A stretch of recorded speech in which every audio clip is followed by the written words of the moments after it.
Hey, oh my gosh, Rachel and I are here. We are going to have a chat and talk about books and all kinds of amazing things. You guys, Yay. Rachel Cannon, say hey. Hello, everybody. Hey, Amy. It's so good to be with you today.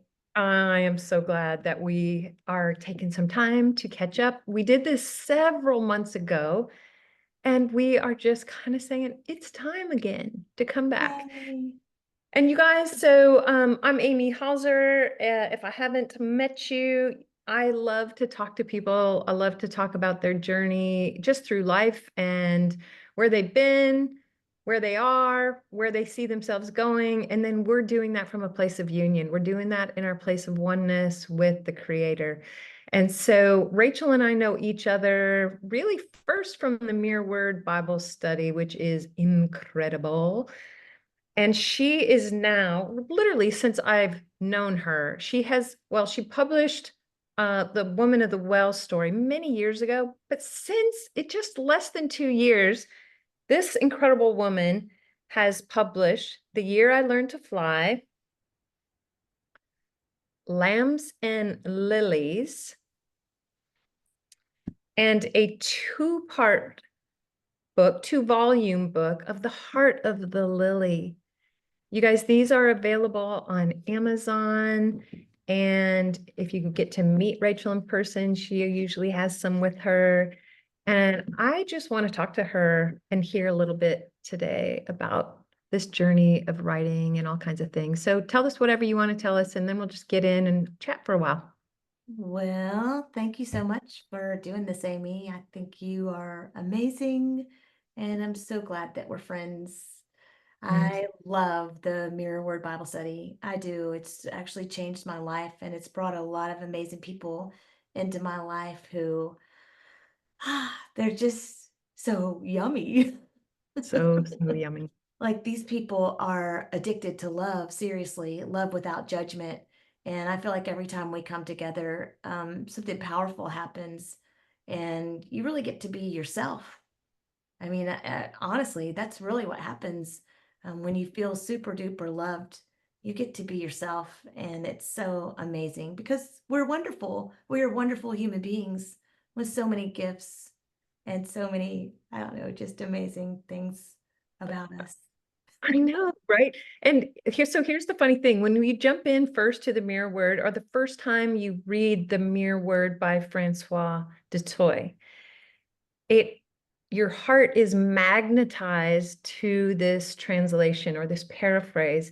But then there can be, well, I'm going to speak for myself in conversations with other people. There can be this resistance of something so incredible and so good, but yet a deep knowing, right? It's that gnosko, that knowing inside that this is what our heart has always longed to hear and actually has been hearing, but we have allowed the world to cover it over through life experiences, the way we perceive and judge our experiences that we have, and things we've learned or been exposed to or not. And then over the course of time, and being around people like Rachel that are uh, literally living letters of life and love and joy and peace and acceptance and inclusion. And then it starts to become our own. And we get a journey with incredible people um, that mirror that for us, Mhm. as us, and don't expect us to have it figured out, but just love one another along the way. It sounds so 60s hippie, but it isn't. It's way, way better than that. It is definitely unconditional love with no strings attached, no hidden agendas. Nobody's trying to get anything out of you. Nobody's trying to change your behavior or change the person who you are. It's just like a waterfall of amazing love being lavished over and over again, which makes you feel really great, by the way. Oh my gosh. You know, it just makes you feel good. And then the people, I read this thing this morning, Amy, on Instagram, and it said some people are like human medicine. They just, when you are around them, you just feel so much better. Yeah. And I found that with Patrick and Pamela Emery, you know, Yeah. I mean, my gosh, no wonder this group is so amazing. There are two amazing people, and whenever you're around them, you just feel so good about yourself. I'm like addicted to feeling good, you know? Yeah. And here's the beautiful thing. It's like we're around it when we're in this place and in this space and we're growing and we're learning together. But what has really occurred to me, Rachel, is like I used to always need people to validate me and tell me, "Oh, you look nice," or "Oh, what you said or did or whatever, that's great." And that would be that external thing, right? Versus that internal that overflows. Yeah. But that's what's happening, I feel like, with the mirror and like hanging around people like you or reading these books by Wow. Rachel because it it is an external thing. It's great. Like we had this opportunity to get together in Destin, Rachel's home area, actually her father's church that hosted an event with Mirror Word people. Not everybody comes to that, but the people that are supposed to be there at that time or can be there are. And so you do get to be with people with skin on, but yet, and that's an incredible thing in and of itself. We could spend forever just chatting about that experience, but it's being around people that then opens up. It's Amy's connection with Abba Father, with the Wow. Trinity family. And yes, I get to connect with Rachel and with the leaders, Patrick and Pamela, and facilitators. They don't try to lead, they Yeah. come up under people, right? They come up under and lift everybody else up. And all these amazing human beings. Yeah. But yet at the same time, it's because it's opening this. It gives us that opportunity to open this more freely so we can do this better and more Oh, yeah. lovingly. So can I ask you a couple of questions, my dear? Absolutely. So on that note, because we're talking about the mirror opened up a lot of things. And there are a few recordings on here, or if you go to the YouTube page for Amy K. Hauser, Hauser, you'll find a couple of recordings we did last year where went into Rachel's story and getting into where she is and opening up into this effervescence of Mm. bubbling life. And as the mirror and many other things have kind of like penetrated her heart, there's that piercing is now this gushing fountain of living water that she pours out to other people. And in these books, um, it reminds me of the mirror because when I read the mirror, something you said when we were in Destin, Rachel, was like the imagination. I mean, yeah, we have the gift of a sanctified imagination we can engage, but how like reading the mirror, it naturally flows. Meditation naturally flows Right. when you read because the picture is painted and there's an emotional connection. So it takes you into experience if you so choose. Mhm. You said something along those lines. I used my own words, of course. Right. But Remember them exactly. verbatim. Yeah. And then that life has translated into your own stories and creativity in your own writings that do the same in my life. So Wow. talk to us a little bit about that journey and that of how you came into writing in a way that is changing lives. Wow. Well, thank you so much for that. I would say that's to hear that is music to my ears because I would say that I write so that other people can experience maybe what I've experienced with this crazy little thing called love. And I write about love. And to me, love is, it's got the most healing power. And there's a frequency in it. And there's also an out of this worldness with when you talk about love, right? And so it automatically transports you maybe to your imagination just opens up when we think about love. And so to think that people, there's a few people who have said your books have really healed me. Like I've experienced a lot of healing in my mind and healing in my body. My mental health has gotten better. And I'm like, ah, I love that. That's why I write this. I say I write books that aren't very, I would say I don't write a book of knowledge. I'm not trying to tell somebody how to do something or tell them why I believe the way that I believe. It is pure, open to experience the love of God in ways that maybe you have dreamed of or always known about, but just never thought that you could, you know? And then to think also that um, I realized that my old pastor used to say, "Oh, you're an influencer. You influence a lot of people." And it's really because of what I've been through, what I've come out of, and what I've come into. I'm just so freaking excited to be alive most of the time that I can't help it. I can't help but influence people. I'm super happy. I'm glad to be alive. But then I realized that as an influencer, I think it's more of an inspirer. I would call myself I'm an inspiration. I'm inspired by God and he inspires other people through my words. And so I hope that as I read the mirror, I received just so much poetic inspiration. And then through my books, I hope that other people are receiving their own, almost like a, yes, you can do it kind of Yeah. a vibe. Like, oh, write the book. Oh, write the poetry. Write something that sounds so darn crazy that nobody will be able to freaking understand it unless they're living from a place of love, that they might not even be able to understand it except for a little tiny bit, but something is wooing them on the inside saying, "Oh, believe me, believe with me," that kind of a thing. You're giving permission. Giving people permission. And I say in one of the end of my books, I say, my dear, you have read enough, write a book yourself. For God's sake. You've read so much, write the book yourself. And I realized too, as I just got back from Ireland. And so I was flying across the Atlantic from Atlanta to London. And in the middle of the night, like I woke up out of a dead sleep. My head was propped up against the window, the airplane window.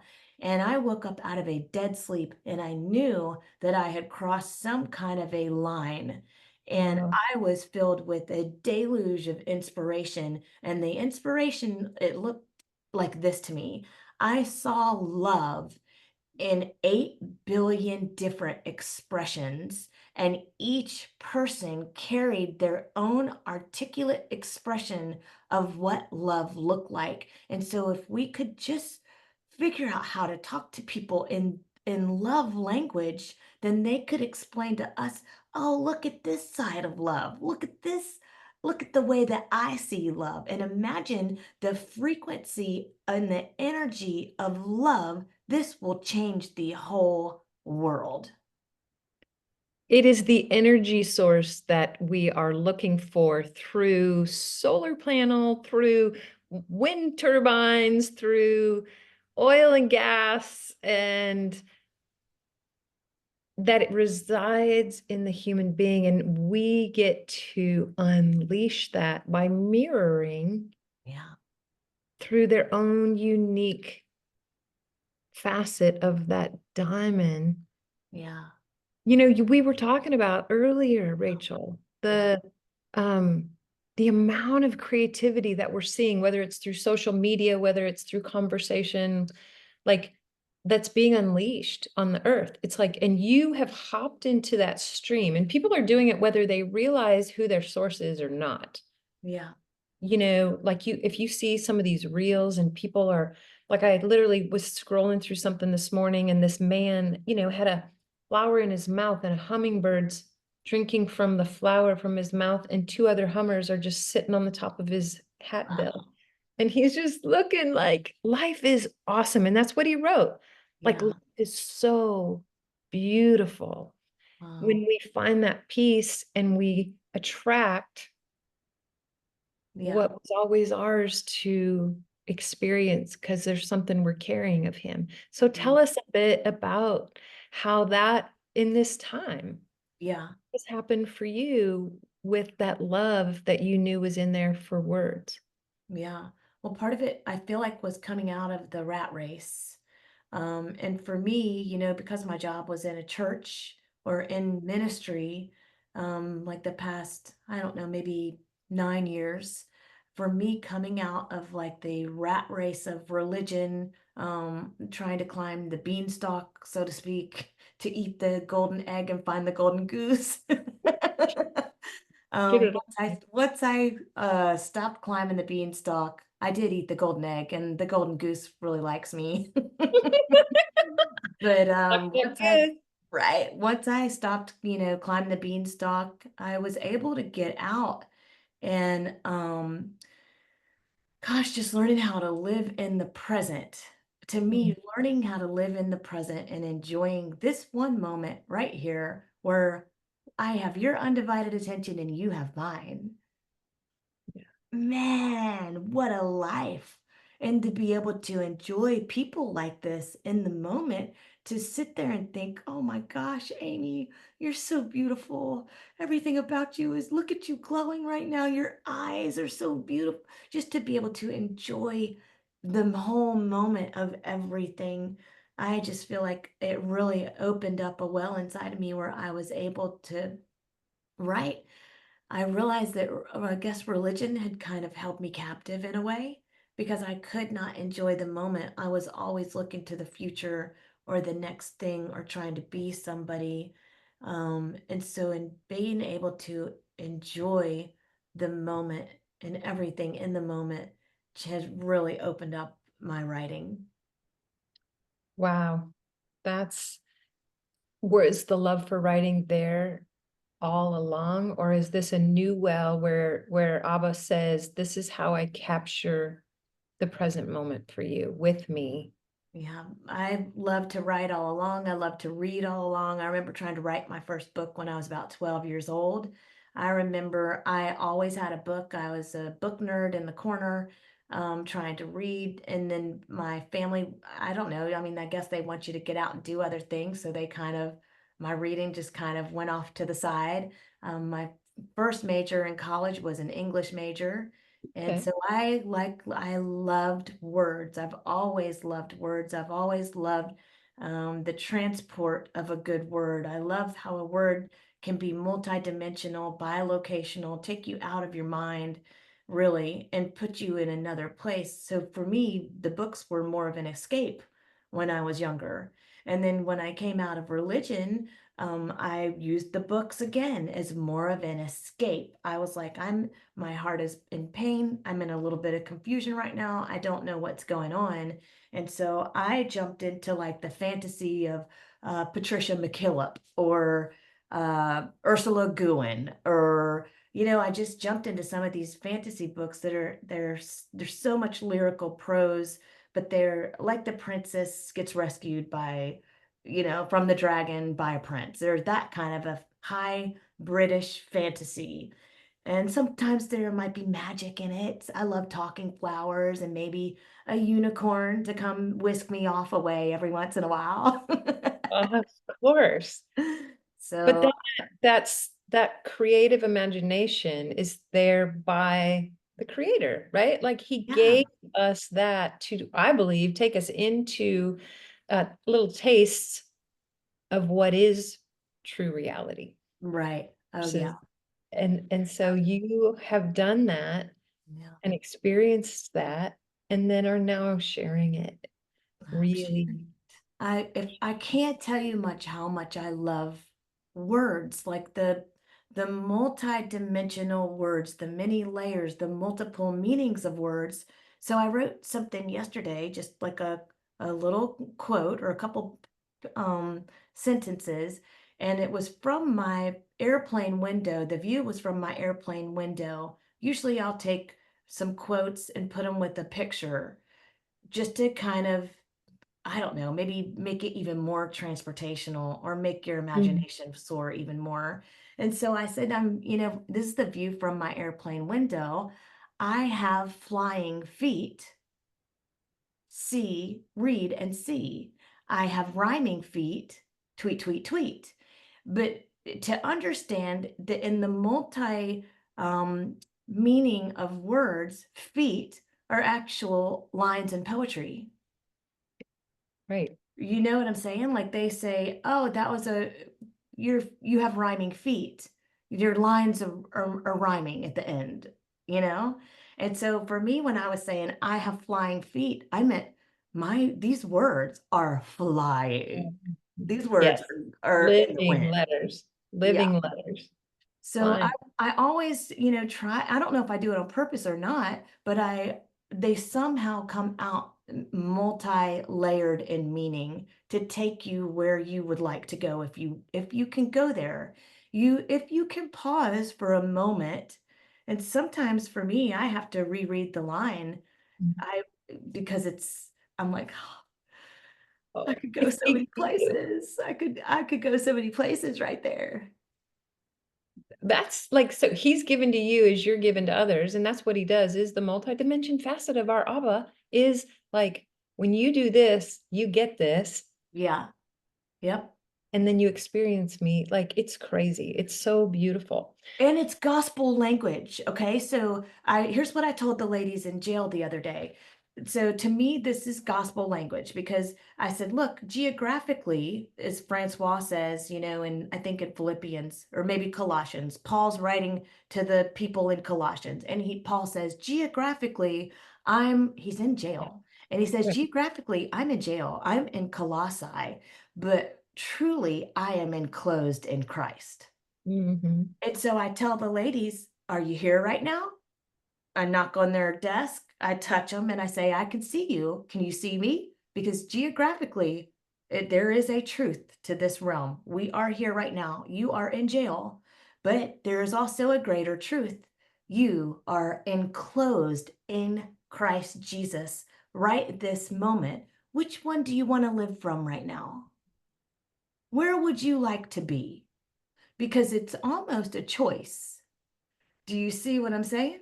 And so that's what I feel like I'm learning how to do more and more with my words is to say, okay, there is a reality. Yes, we are experiencing these tribulations and things that we actually go through in life that are unpleasant sometimes, but there is a greater reality that is a fixed constant Mhm. that we could actually grab onto that would pull us out of the mundane or the is seemingly so real and pull us into the union, the greater truth that we could live by. I'm sorry, it is so good. So imagine the ladies, okay? So imagine the ladies being told this too in jail, because I Dear go boy, to jail every day for a living, pretty much. All I want to do is go to the beach, write books, and go to jail. That's what I've figured out. So if you buy my books, I can go to the jail more and maybe the beach too. we're gonna So get to that at the end. so imagine, you know, the ladies in there, they're in jail. They've been accused of a crime. Most of them have, unfortunately, done the crime, Yeah. you know, but to go in there and say, okay, I know you've been accused, and I know that you have committed a felony or done the crime that you're being accused of, but I have something great to tell you. You've also been acquitted. You are not guilty. You're Mhm. actually sitting here in a uniform that says that you've done all this bad stuff completely innocent. Which one do you want to believe?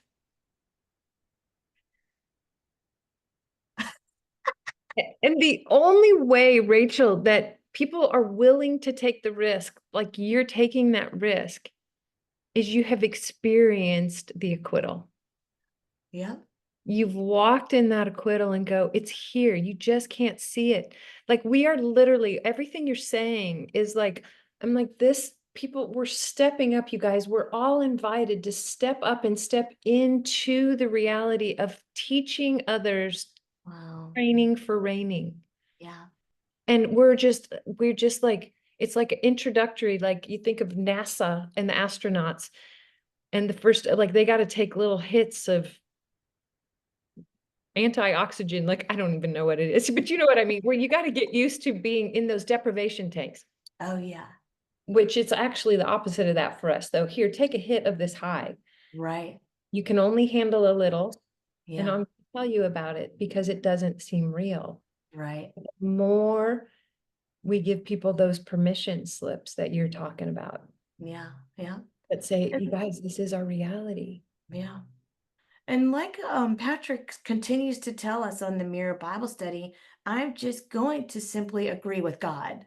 This is Mhm. what God believes. Now I have a choice. Do I want to just agree with it, even though sometimes I can't see it? Or do I want to go with what I can see? Yeah. But sometimes I believe it until I can see it. Mhm. And that's why we need other people around to remind us of who we are when we forget. Yeah. Yeah. Yeah. Rachel, I could talk with you on this all day, but here's what I want to do. I want to give a teaser for the conversation to continue for people Okay. because I guess if as we just kind of wrap up this recording, let's tell me something, tell any viewers like ways they could begin to explore whatever that more is for them. My LLC is made for more, right? We're made for more. I love Um, that. and like right now, your more is sharing this, they're not secrets, the what's been revealed that is now being, what has been hidden is now being revealed. Yeah. And you're doing that in very in layers for people through your writings. um how can they start to explore whatever that more is for them? Well, I have this one reoccurring thought over and over and over again, and it's super easy and it's super delicious. And I think like this: wow, I am so loved.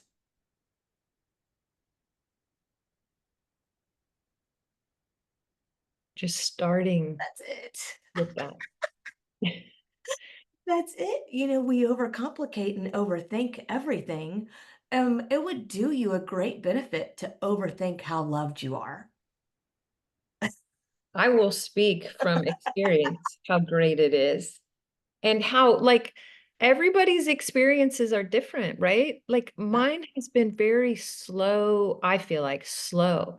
I can remember Lydia talking several years ago about something about gazing in the mirror in some post I read. And I'm like, I could do it for all of like 3.5 seconds Yeah. out feeling condemnation. And I'd already been on a journey of really attuning to my subconscious language and chatter and working on that. But when it came to consciously pulling that in, and for me, it's been little by little because he knows us and he knows like what we need, when we need it, how we can or can't receive, Yeah. and loves us and holds us in that. Yeah. But I will tell those people who can't do that very well or feel and want to quit because it's hard the first one time or 100 times to just all of a sudden the heart and the mind come into alignment with the truth of who we are in Yeah. that mirror reflection. Yeah. And are you saying like that's what starts to open up those fountains of what lies within us? Yeah, I mean, understanding love. I say now that I know what love is, I sure know what love isn't. Mm. Yeah, right? Understanding love. If I must write about anything, I shall write of love and love alone. For love is not only immortal, it is eternal, and only love will remain. Only love remains. Evil is not immortal. Only love will remain. So it's love that I'm going to put all my eggs into love's basket, so to speak. And I'm just going to, I can't help myself but meditate on love. I enjoy being so loved. Love is everything to me. Yeah. It's all about love. There is no good news if there is no love. And love is highly relational. Love has no agenda, there's no strings attached to it. Um, Maybe even first thing in the morning, if somebody's listening to this, hey Diesel, Yeah, amen. they could just look, Diesel is drawn to love, love language. Absolutely. Oh my goodness. He's So my maybe even first thing in the morning, the first thought that usually crosses my mind is, wow, I am so loved. We are so loved. That reminds me of maybe we can all do this. Since especially with the mirror word, we're in First Corinthians. Jump into that First Corinthians 13, and I want to say it's like around 4 through 9, and inserting your own name. Yeah. You know, Amy is patient. Amy is kind. And then you do all of those things like going, that love is, but Yeah, God is it's what patient with love believes about us. Yeah, The whole chapter is about how God sees us and what he believes about us, even if we can't see it yet ourselves. Man, yeah, love is, to me, love is the greatest message of all. It's everything. it is. It Thank changes you so everything. much. So, Rachel, if people want to reach out and support the things that you're doing, the way that you are moving and blessing people, both women in jail and people that are in their own internal jail, and writing and speaking and doing so many things that are who you are and that people need you to be. How can we support you in that ministry and your deliverance house? If you want to give a little information on that, would be awesome. So you can go to greenhouselilies.com. Greenhouse is one word. Lilies is spelled Lilies, greenhouselilies.com. And you can go there and check everything out. I've got a list of all the jails that I've been to and that I'm going to currently. And right now I go to 3 to 4 jails on a weekly basis. And I just get to love on the ladies, and I'm building relationships with them and having coffee with them and being friends with them once they get out and just being a part of their lives. Which is what's needed to break that cycle, Yeah. Yeah. Yeah. Rachel, this is awesome. I love chatting with you, my So friend. much fun. Thank you so much, Amy. And Diesel. Thank you, Diesel. Diesel, Rachel's talking to you. He just wants me to scratch his chin. Such a gift. All right, you guys, thanks for tuning in, and we'll catch up with you again soon.